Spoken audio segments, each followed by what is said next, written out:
Thanks, Charlotte. Interestingly enough, it was Surrey that had the highest temperature last week. It was way back in Sunday with 34 degrees, but the heat wave couldn't last forever.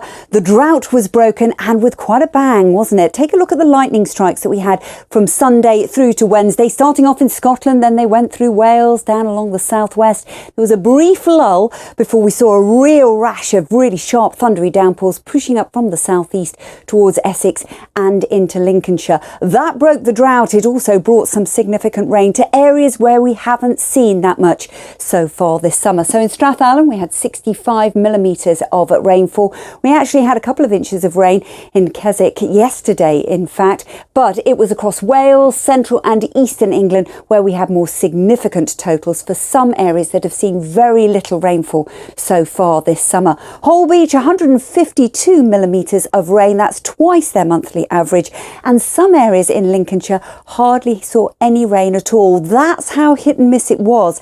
And in actual fact, as the rain arrives through the night tonight and into tomorrow, some of us might not see that much at all. It will be heavy in places, potentially through Northern Ireland, across the Irish Sea to the Isle of Man, into northwest England and parts of North Wales. But you can see how it starts to fragment and become a little more showery through central and southern England. So there's a risk of some showers. It drifts its way steadily eastwards. Scotland will actually stay dry throughout the day. Not quite as warm here, and that'll be the story throughout the week with 14 to 20 degrees, but we'll see highest values perhaps in parts of Lincolnshire and East Anglia of 25 Celsius. That frontal system eases away. We'll see these little fronts just pepping up some showers closest to the area of low pressure, and this little kink here, well, that could bring more persistent showery rain through the day on Tuesday across southwest England and Wales. Just how far north that's going to go, we need to keep a close eye on. But elsewhere, well, we will start to tap into some warmth across southern and eastern England, perhaps highs of 27 degrees.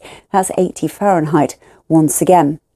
As we move out of Tuesday into Wednesday, we still got this little weather front that could enhance some rain across Wales, northwest England and into Scotland through the day on Wednesday. A few isolated showers elsewhere, but it's all about the southwesterly flow and quite a humid feel after a very humid start to the day. Temperatures likely to peak at 28 Celsius somewhere in the southeast. That's 82 Fahrenheit.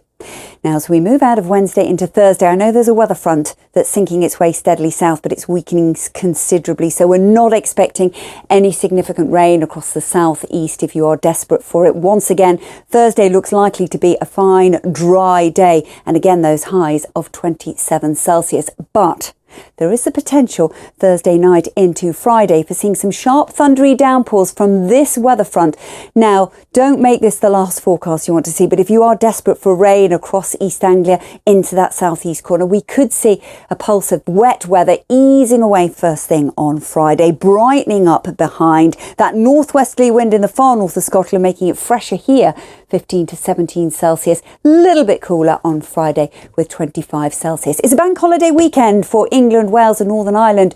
Dry and settled for many, but just that little bit fresher. Take care.